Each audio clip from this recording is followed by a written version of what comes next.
Even called out Beyonce, child. I was shooketh. I was not ready. Okay. Let me know if it echoes. Woman who is assaulted. To live through these things and hear your elders in the business, people like Patty LaBelle say, just avoid him, honey. And being taught to be just avoid him, honey. It's not good enough. Not when you live through these things, you're still suffering the PTSD created by all of this, and you're talking to a victim that's 20 years younger than you, and she's telling you the exact same thing that happened to you. So you want to know why there's no vindication for me? Because for 4 years, I've been screaming, not just Diddy, but Diddy and Jay-Z are monsters. And the victim-making machine kept going on.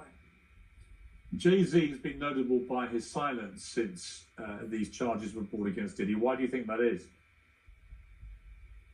Because that's what he does. He starts little fires everywhere, forces everyone involved to go and carry water while he sneaks away without a response. That changes now, Sean. You must respond. You have no choice. Harvey Weinstein, Jeffrey Epstein, Robert Kelly, Sean Combs have one person in common, professionally and privately. Sean Carter. This has been a fist of... She is going in. Like, I've never heard anybody. You know, it's one thing to sit on the blue couch. It's one thing to be on, you know, Storm Monroe's show. But she's on the Piers Morgan show. You don't get more mainstream than him because, you know, he's British. He's been a journalist here and, in America and in the UK, of course. So for her to be, like, literally calling out Jay-Z, calling him Sean Carter, saying that he's a monster, like, she's not holding any punches.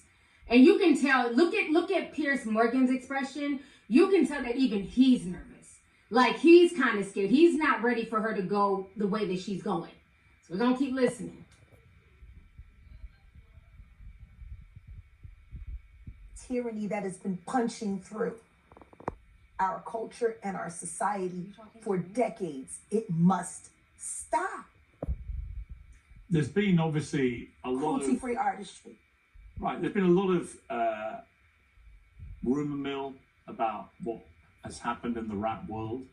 A lot of allegations that the misogyny in the lyrics clearly was based on a general misogyny towards women away from the music. And that clearly seems to have been borne out by these charges against Diddy, which if he's found guilty of all this, he's never coming out of prison. How dangerous do you think... Thank God. How dangerous do you think he is as a person? I think he's one of the most dangerous people I've ever met. A lot of people have been questioning, well, she doesn't really know him. She has no knowledge of him. She doesn't have a picture with him. I'm smarter than Claudia Jordan. I would never take a picture with the devil. Damn. She said, I'm smarter than Claudia Jordan. Not Claudia catching a stray. She done called out Claudia Jordan. She said, I would never take a picture with the devil. So like I said, Jaguar Wright is holding no punches, and she is calling out names. She's not walking on eggshells. She does not care about any of these fake-ass industry relationships because she knows where it takes you in the end. You know what I'm saying? And I don't blame her. That's why I roll solo dolo. Fuck all these weirdos. Let's continue. Everyone knew he was the devil. He's been the devil for 30 years.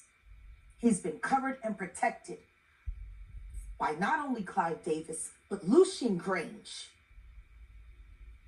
He was selected to be the demon that he is, to keep the culture in line so the industry could continue to rape it for all of its precious jewels. We have too many lost. The list of lost is ridiculous, and everyone knows Diddy was selected for this job. He's the Judas. Do you think that if he's cornered in the way that he's been now, that he may start revealing things about other people? He has no choice. His ego and his drug addiction won't allow him to do anything different. Anybody who thinks he's not going to talk is crazy. The simple fact that he's not saying more now only means that the people who have been protecting him all along, who put him in position to be such a horror to the Black community, still find value in him. He's got everybody on tape. They all know it. For those who were never at these freak-off parties, what were they like? See, this is the thing.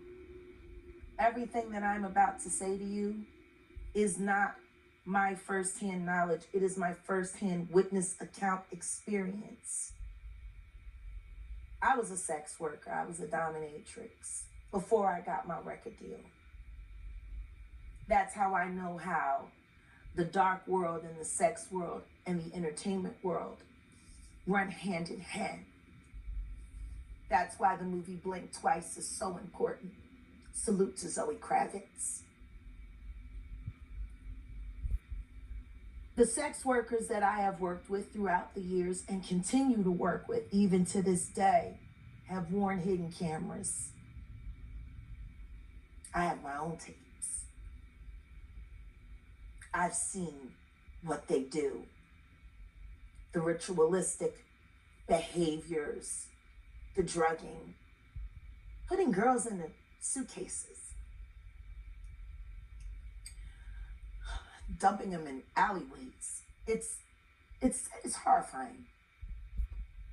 And it's all done under the protection of, this is going to be paid off. There's another NDA. This is going to be, it's terrible.